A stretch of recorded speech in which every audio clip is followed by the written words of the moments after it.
So,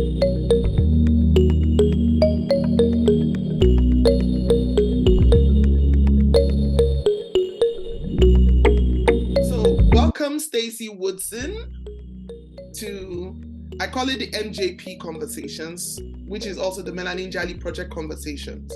So a lot of people ask me, why the Melanin Jali Project? Why the name Melanin? Well, melanin is forever. Jali in the ancient African cultures used to be a storyteller who would carry stories from generation to generation before we started documenting things in books. So yeah, so I just thought, okay, fine. As a writer who is interested in everything African, everything Black, everything diverse, what can I do to put diverse voices out there? So that was why I started this podcast. I love it. Thank you for having me. Oh, no, thank you more. You know, when I read this yesterday, so I will just welcome you, Stacey Woodson, author of GROW.EAT.REPEAT, a love letter to Black-Eyed Peas. So please tell me about yourself and what inspired you to write this lovely book. Sure. So I'm Stacey Woodson. I am a dietitian and nutritionist by trade. I'm also a wife and mom to 3 homeschool children. And I started my author journey in the pandemic, but I had an idea for the book well before. And so everything that I do is really, my children are my impetus. So I started my entrepreneurial journey, as I just mentioned, originally with like clothing, like t-shirts and book bags catered towards children that had brown faces. Or sayings that were applicable to the culture. And my whole vision was to affirm and represent children of color, because I wanted to see these things in the marketplace for my children. So, you know, be the change you want to create. Yeah. And so I have 3, as I mentioned. My middle daughter is a super picky eater. Oh, okay. When she was about 2 or 3, I just remember that she just stopped eating everything that she used to eat. And I was just like, this is insane. Like, I should put this in a book. And I just remember thinking that. And I was like, wow, I should put this in a book and make it a silly story, but be able to teach nutrition, because that's my primary job, at the same time. And that was about maybe about 8 years ago now. And then fast forward, because I didn't know how to write a book.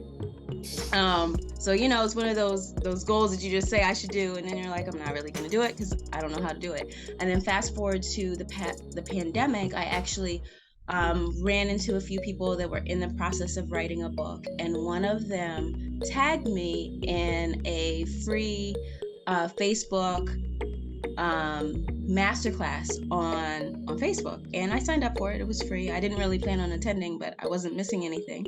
Okay. And I just happened to get an alert on my phone when it was starting. So I was like, all right, I'll pop in, like whatever.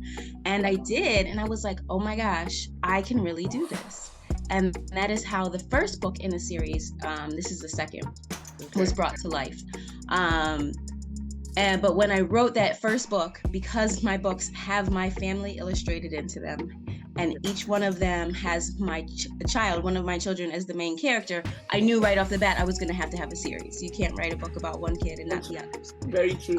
So that's how I kind of fell into this. So the first book is about picky eating and that picky eater daughter that I have. And then I kind of was just like, all right, what will I want the other ones to be about? And so we are big into growing food and gardening. Okay. And my oldest daughter often helps me. So I was like, oh, she can be the main character for that second book. And then after I published the first one, I was like, you know what? She can help me write this. And that's kind of how we ended up being co-authors. And I ended up with GROW.EAT.REPEAT, a love letter to Black-Eyed Peas. Yeah, because you know, when I got the book, I wasn't sure what to expect. I just thought, okay, it's just going to be a book about how to plant stuff, how to grow stuff, how to nurture stuff. And then I started reading it. I love that you connected family. So from my accent, you can tell I'm Nigerian. So I am West African. And you see, for us, family is very important. We always grow things. And this book just showed me that what connects all of us, me and you, is blood. Mm-hmm. It doesn't matter that, fine, your ancestors were taken away years ago. They still took with them the things, the essence that makes all of us Africans. When I saw black eyed peas, we call it beans. That's what we call it. I still have it in my I still have it in my kitchen. Yeah. You know, I looked at it and I was wondering, black eyed peas, which of them? Is it the canned one? Is it the packaged one? How is it packaged? And I looked at it, I said, this is our regular beans. This is the beans we eat in Nigeria. This is the beans we eat in Ghana, you know, in West Africa. And I love that you connected it to history, where you spoke about the ancestors and how they carried it in their hair. Mm-hmm. This is the first time I'm actually reading that they carried beans. It was rice. A lot of us were told they took in their hair. Yes, yeah. It was rice. Yeah.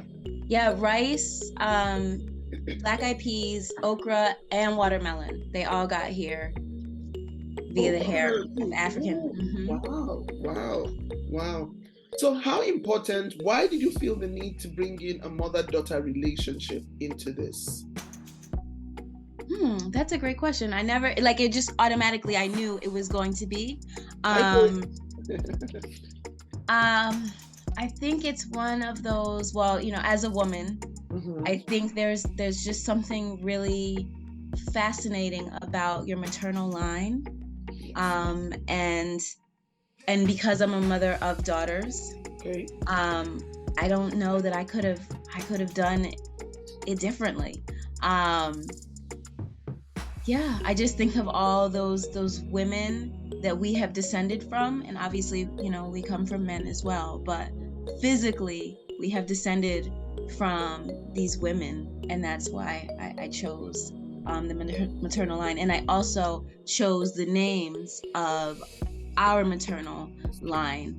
Yeah. So. Okay. Because, you know, when I got to page 2 where you said, Paige's friends often ask her why she agrees to go to the garden since she does not enjoy gardening. Her answer was short and simple. She loves spending time with her mother. As the oldest child, Paige's mom often invites her to help water and weed the garden. It's one of the few times Paige gets to spend alone with her mother, just the two of them, without her siblings. You know, because as the oldest daughter, I'm the oldest daughter too. So it is on us to always be the responsible one, be the example for your younger ones. So I like that, you know, there's just this time for just she and mom, just to sit down and connect. Hi, Paige. Would you like to read out this letter? There's a letter, so I would like you to read it out. Yeah. Dear Jubilee, my mom asked me to go to the garden again yesterday. All she talked about was boring facts about plants. First, she explained how the stem of the plant carries water and nutrients to the leaves. Then she babbled about how seeds are living things. She said that inside of every seed contains a baby plant and food for the plant. The bigger the seed, the more food it contains. So you can plant it deeper in the soil. Smaller seeds have less food, so we plant them closer to the surface because the plant will need sunlight to create food more quickly. My mom also explained how people eat different parts of plants. Sometimes people eat the leaves like greens. Other plants have seeds that are eaten like beans. We eat some plant stalks like celery. We eat the roots of others like plants such as beets. I thought that was kind of cool. Maybe our next visit to the garden won't be so boring. Love, Paige. Thank you so much, Paige. So, Stacey, why do you think it's important for us as Black people to tell our authentic stories? Because you're talking about black-eyed peas. Anybody could tell any kind of story about black-eyed peas. Not very many people will connect it to a family line, to a mother-daughter relationship, to a maternal lineage. So why do you think it's important for us as Black people to tell our authentic stories? Well, one is that we have such rich stories and we don't realize that we have these stories. And the other, specifically in America, I feel like growing food is becoming more and more popular, and people are thinking that they're new to this. And I'm like, we're not new to this. This goes back. Like, you get your hands in the soil, and this is one of the things that I'm really passionate about. I like to consider myself a food activist as well, because, you know, you have all these people that don't have enough quality food to eat. They can't afford it. If you grow your own food, then you will never go hungry. I actually say this in the book. And so it's really getting these people that might be resistant or thinking that this is like, you know, what enslaved people do. Like, we don't do that anymore. Really getting their hands in the soil and realizing that there's just this ancestral connection that we don't even know we have. You know, I heard someone say recently, and it still resonates with me, the body remembers. Yes. Like we might not know it in you know, our physical body, but you know, there's certain things that we do and it's just easy, and it just brings ease and joy and love. And that is what I wanted to really show in this book. Yeah, you know, I said at the beginning of this chat that one thing that connects us is blood. It doesn't matter how far, it doesn't matter how long. And you know, when I looked at the gardens, one thing you should know about, I don't know about East Africa, North or South Africa, but one thing you should know about West Africa, which is Sub-Saharan Africa, where a lot of enslaved people were taken away, a lot of enslaved people come from, till today, we still have the small gardens at the back of the house. My mom always had a garden where we would have vegetables. Vegetables were the main things we grew there. So sometimes maybe you are trying to put together, you know, prepare soup. Oh, I don't have enough vegetables. You just go to the back, you know, to your backyard, cut out some and bring it in. So it's still the same, and I'm still touched that the culture has continued. So, you know, moving people away from a location doesn't really change anything. Yeah, there are just some things that are in your spirit and just goes with you. Yeah. Yes. And I'm learning so in other areas besides food, that there is so many things that we still do and we don't know why we do. Specifically in America, I'm referring to, like, even the way that we speak, like what they call African American vernacular. Yes. It's based off of African language patterns. Like, all these little things that we don't know, that this is a connection. Yes. That we just do. For me, I find it very interesting when I meet people or I watch movies and I see certain things and I go, it's the same. We do this too. You know, like, I'll give you an example. When you see a gathering of Black people and sometimes maybe they have drinks, sometimes they might take drinks and pour a little on the ground, on the air, and say, oh, it's for our fallen brothers. That is actually called libation. Mm-hmm. We do it back home. My dad used to say when we're growing up that the reason why you pour that drink is to appease the ancestors before you start drinking. And they say, don't pour too much so they don't get drunk. Ah. Yeah. So it is still very, very, it's very African. So what were the challenges you encountered when you were putting this book together? Well,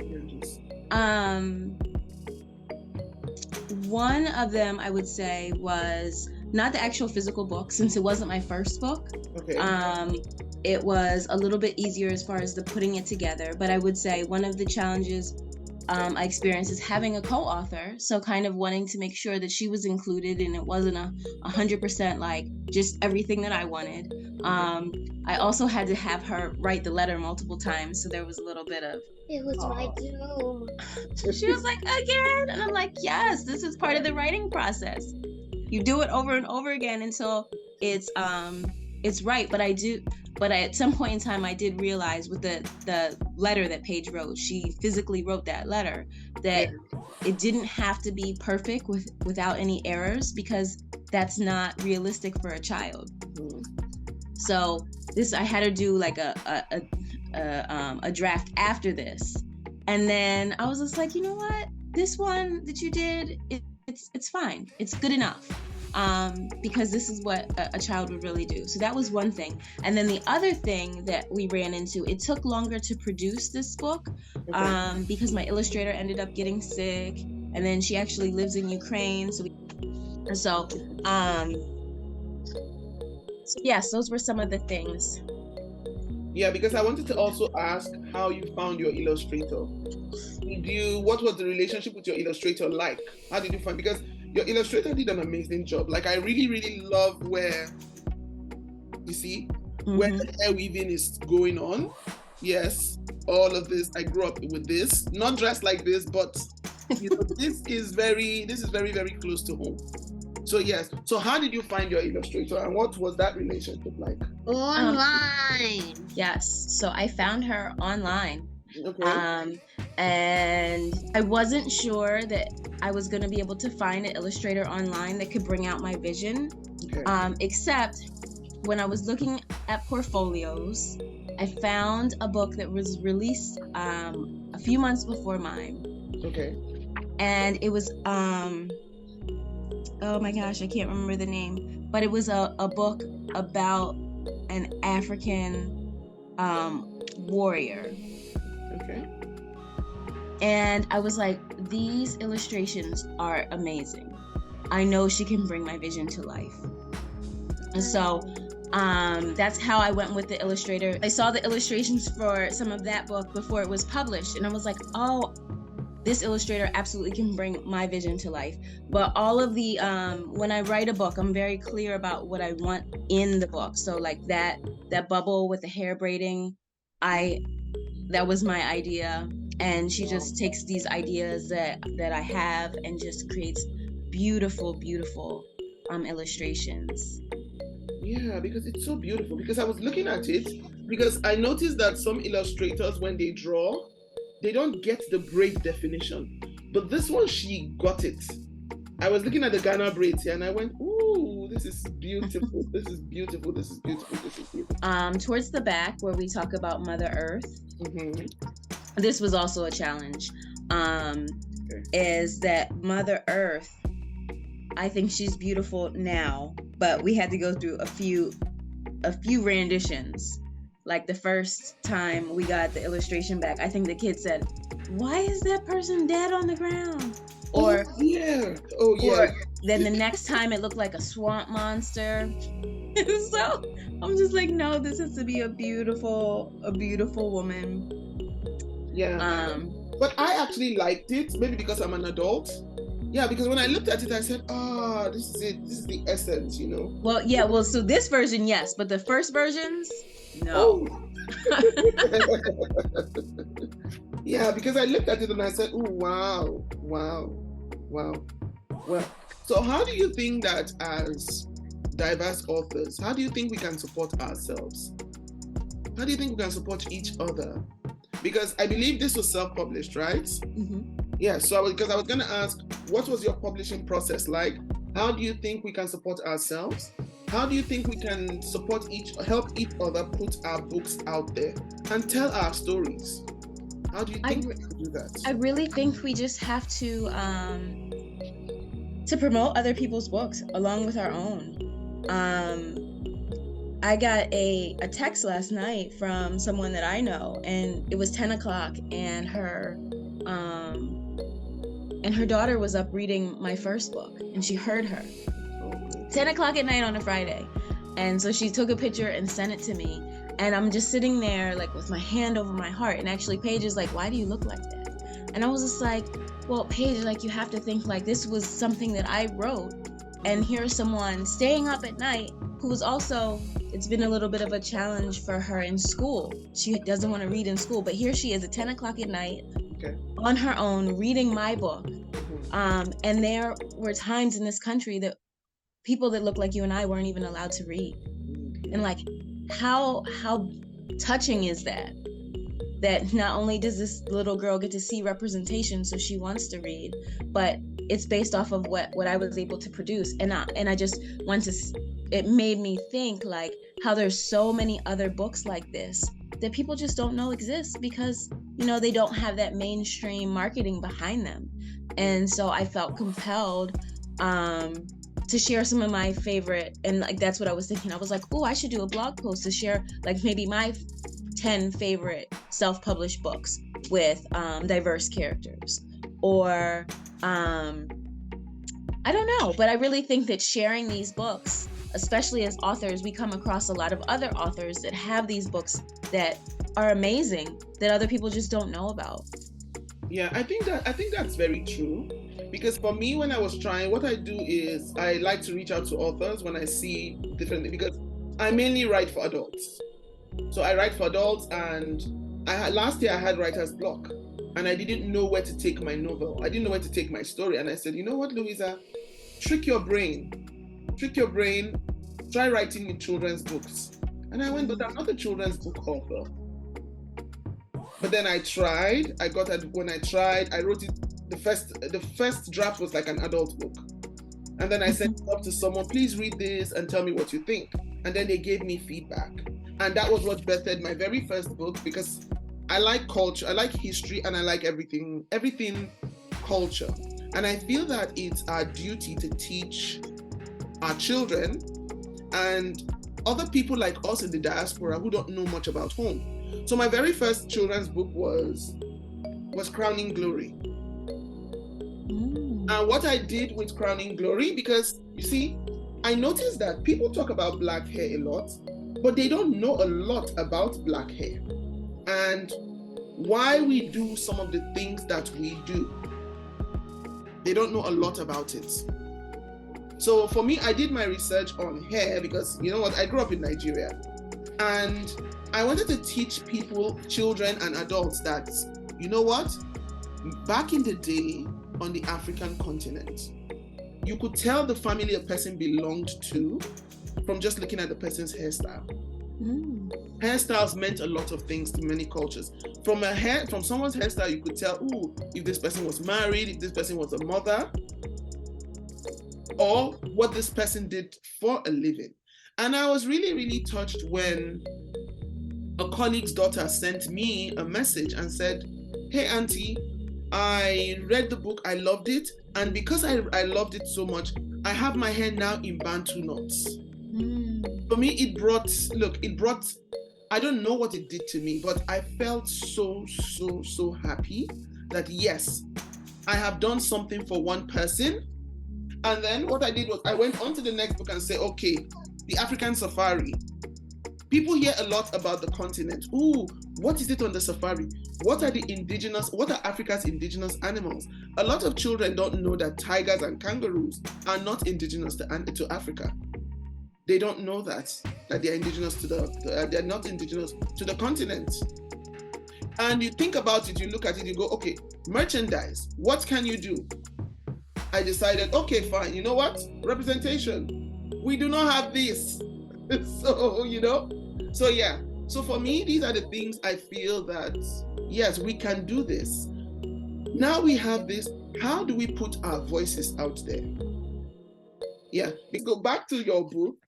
So I was looking at these women here and I wanted you to speak to me about them. Okay, so you have their names here, but for us traditionally, I would not address, like I saw Celia, Marcelina, Doris. No, I was gonna say, Mama Celia, Mama Marcelina, Mama Doris. That is how we address elders. Yes, we don't. Oh no, we don't address them by name either. But this is actually another challenge of the book. I wanted children to be able to follow who people were. So if I put Mama, I wasn't sure that they would understand, like, this was Paige's great-grandmother. Okay, so tell me about these women, because I feel it's very, very important. So please tell me about them, starting from,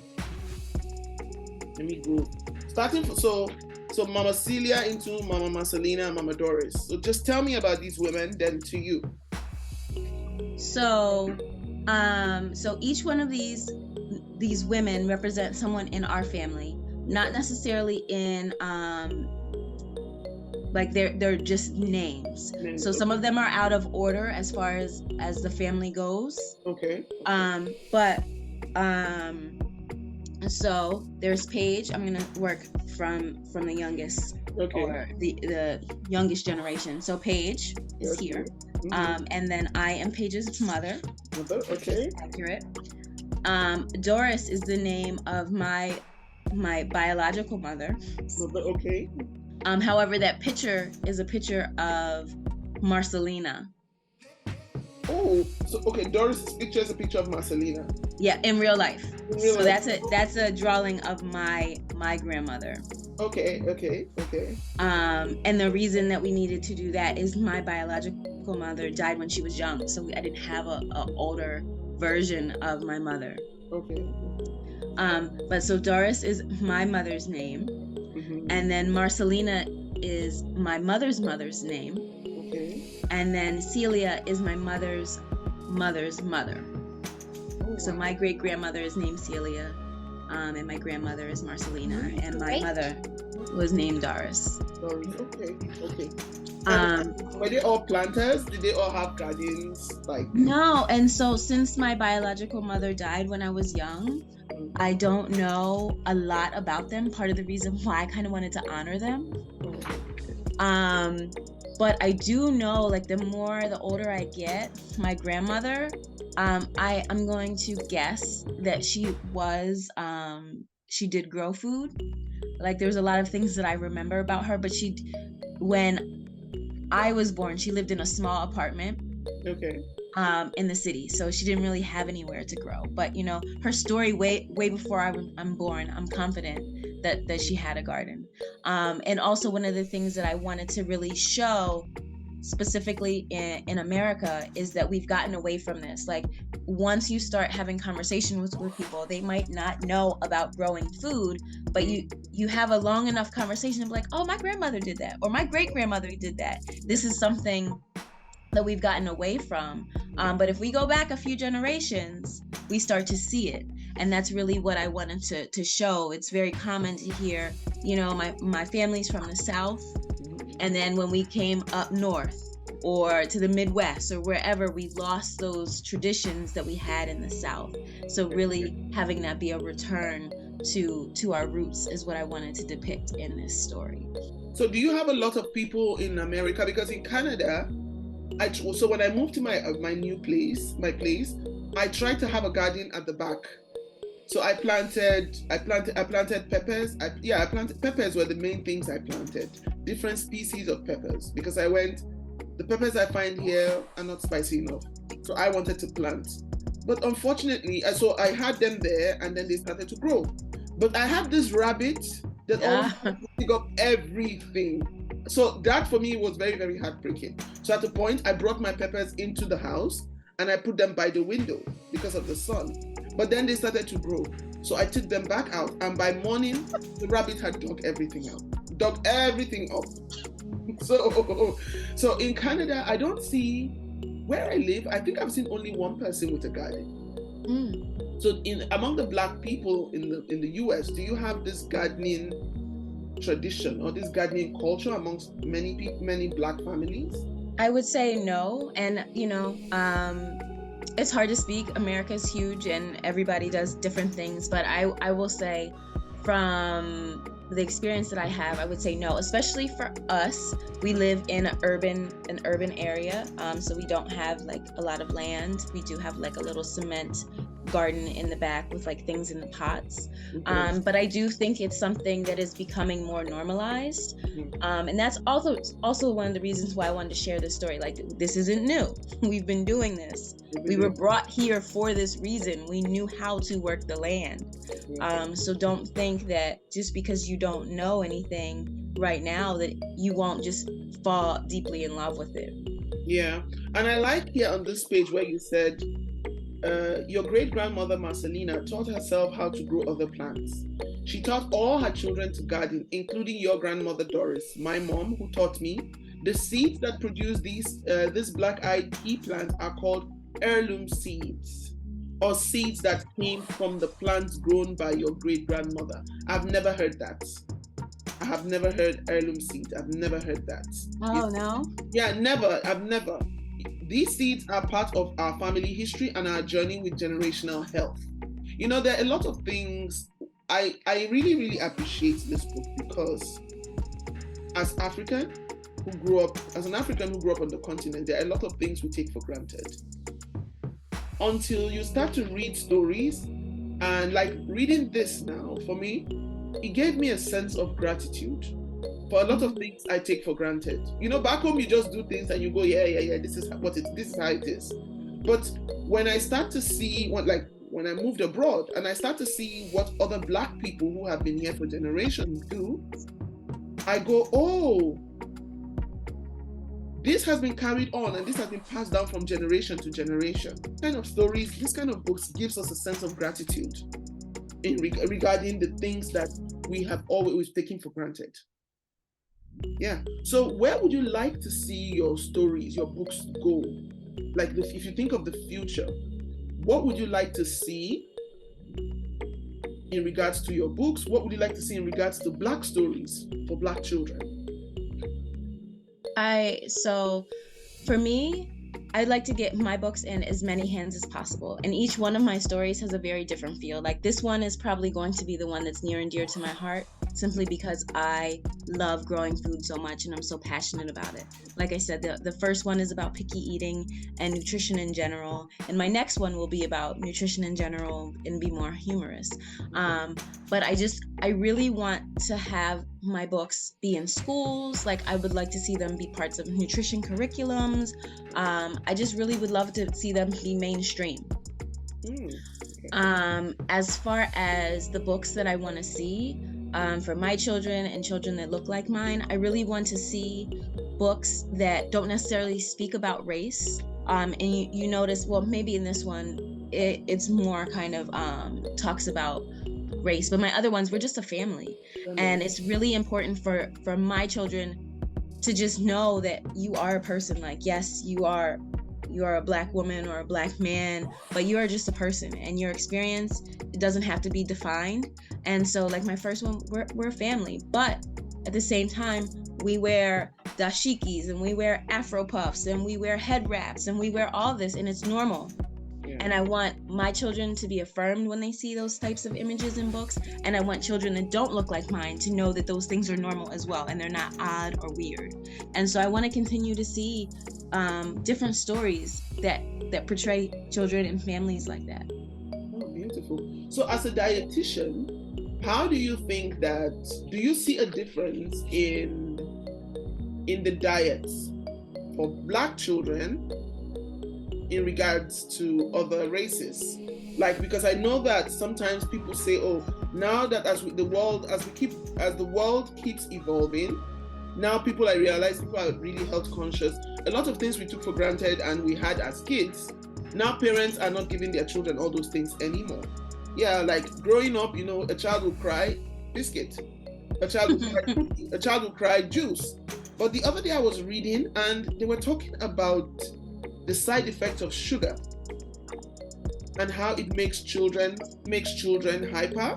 hyperactive.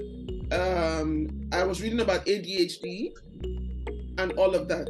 So how do you think that nutrition for children can be improved? Because I'm thinking about it and I'm wondering, in Black communities, people talk, oh, I wouldn't like to say, oh, Black communities are poor. But like in the Black communities, how do you think we can improve nutrition for our children? I mean, and that goes back to what I was just talking about, growing your own food. Like when you have access to it, you're gonna eat it. You're gonna have a relationship with it.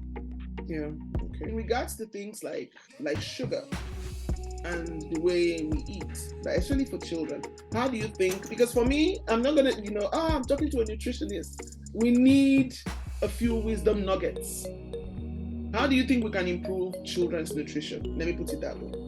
So I do think that we offer our children a lot of sugar, and we don't even know it. Like, it's not necessarily the cakes and the cookies. I can only speak for this country, but most people get the majority of their sugar from breakfast cereals and beverages. And then it's in everything else as well. It's in ketchup. It's in, if you can name it, there's probably sugar in there. And what I always say, this is my most basic nutrition recommendation for anyone looking to improve the nutrient density or the quality of their diet, is start to add, not subtract. That's always what I say. So think of, what is your child lacking? Do they need more protein? Do they need more fruits? Do they need more vegetables? Focus on trying to add those things in. And what happens naturally is if you're successful in adding those things in, then there's less space for you to eat other things that aren't as nutrient rich. Because when we go from a place of trying to take things away from children, it feels painful and it feels like punishment. But if you're just like, okay, you know what, we're gonna add more of these things in, knowing what was gonna happen on the back end, it's received a lot better. And this goes for adults as well. And you can also set reasonable goals. So if you have someone, let's just say a kid that loves cookies, and you want them to eat less cookies, instead of saying we're not going to eat any cookies, we can say, you know what, on Tuesdays and Thursdays, or you know, you can choose whatever days you want, but those are the days of the weeks that we have cookies. On the other days we have this. So it's not like I can never have them, but you bring it down to something that seems reasonable, and then you don't feel like you're on punishment. Okay, thank you very much for that. And I love the letter at the end. I wish Paige was here to read it. Would you like to read any excerpt of your book, or do you want to read this to us? This last letter. I can read this last letter. Yes. This last letter gives me all the feels as well. To my loves, when I was a child, I thought gardening was boring. I was about your age when my mother, your great-grandmother, Stacey, told me a story about our family and the cultural significance of black-eyed peas. I fell madly in love with black-eyed peas and growing food. Now I want to share the magic of Mother Earth with you. These precious heirloom seeds have been in our family for generations. They have nourished our minds, bodies, and souls of many of our ancestors. It's time for you to sow the seeds of generational health for our descendants. Always remember to nurture Mother Earth, and she will feed you forever. Love, Mama Paige. Oh, beautiful. We're just the same. So if people want to buy these books, where can they? Because I realized that you have a school package. Talk to us about your school package. Sure. So my books are available. My books are available wherever books are sold, but I always encourage people to get them from my website, which is staceywoodson.com. Mm-hmm. And that's because you'll get a signed copy, and I usually put some stickers and things like that in for people that buy directly from me. Mm-hmm. As far as the school package, I love the idea of being able to gift something. So whether you have a child in their classroom, or even maybe you don't have any kids, but you fall in love with something and you want to be able to gift an experience. So when I designed this school package, I was thinking of a classroom, and so it's a class pack for a classroom that obviously you could buy it for yourself, but it's really meant to be donated. And so you get 25 autographed copies of whatever book that you want. You get some coloring pages, and I do a virtual reading as well for the students, and do Q&A. Oh, that's nice. That's nice. Oh, that's amazing. Because I always think, and I always wonder how, for self-published authors, we don't have that. We don't have the big name and the big drive that these big publishing houses have, because they have that network, they have the broad network, they have the contacts, and, they have it all. So I know that sometimes for published authors, it's usually a struggle. So what is something that has worked for you in terms of marketing your book? What is something that has worked for you? So marketing is hard. I didn't realize how hard it was going to be. I will say that actually asking my network has been really, really fruitful. And so, you always think like, oh, I have to be on social media and reach out to all these people, but it's really been my network that's been able to connect me with a lot of amazing opportunities. I was featured, actually Paige and I were featured on the news recently, and that was because I had my books in a store that's in walking distance, and she was like, oh, I was on the news. I was like, can I get her contact? And I did, and I ended up on the news. Or I have an author visit coming up in a school in early February, and that was because one of my teacher friends was like, I'd like you to come to my school district. So it's really been tapping my networks. Okay, well, that's great, because I think that networks is very important, I read somewhere just a few days ago where they said, as an entrepreneur, always have it at the back of your mind that your family and friends should not be your potential customers. And I'm wondering, but why? So maybe, could it be because sometimes they might expect free books? Could that be the reason why? Yeah, I don't know. I feel like your family and friends could be. Could be, yeah. Yeah, they could be part of your network. I mean, I think the easiest thing that you could do to family and friends, they might not be your primary customers, but you could certainly be like, could you think of 5 people that you could connect me with? Yeah, that makes sense. Could you think of 5 people you could connect me with? That makes a lot of sense. That makes a lot of sense. Yeah, and it's also sometimes a specific ask, and that's what I'm kind of, I feel like in 2021, I was doing a lot of like trying to create things from scratch, and then I just got burnt out. And so in 2022, I just kind of had to just kind of fall back a little and be more strategic. And I found that when I give a specific ask to people in my network, like they might know I have books and maybe they don't have children my age, or maybe they bought 1 or 2 and gifted them and now they're done. Like, books are one of those things that, you have, once you have them, like, are you going to purchase them again? But I'm just like, could you ask the library in your area about getting my book? It's free to you, or could you ask the school that your kids go to if they'd be interested in having an author come in and visit. So it's really being strategic about what you're asking them to do. There are people that are educators that I didn't even realize that they were educators, and it never even crossed their mind like, oh, my school might want you to come in for a school visit. Until I gave this specific ask, does your school do author visits? And they're like, yeah, I don't know why I didn't say that. So really utilizing your network as best as possible. Okay. What do you wish you could see in regards to diverse books? What do you wish you could see in our society today in regards to diverse books? I wish that diverse books weren't considered diverse books. I wish they were just considered books. Books, yeah? Yeah. So I would love to see children of all ethnicities reading all different types of books all the time, and it's not odd or weird. Yeah, I feel that it's important. I feel that why I have a great appreciation for all these kind of books is because we need to get to a point where we are comfortable with being uncomfortable. And why I use that word is the only way you learn to respect other cultures is when all these things like this are normalized. Mm-hmm. Yes, when you pick up a book, if a child of a different culture picks up this book now and reads about black-eyed peas, and they go, oh wow, I didn't know it had this kind of historical significance. I didn't know there was this history. It gives you, and also it's important when children, mirror stories. It's important when children open books and see children like them.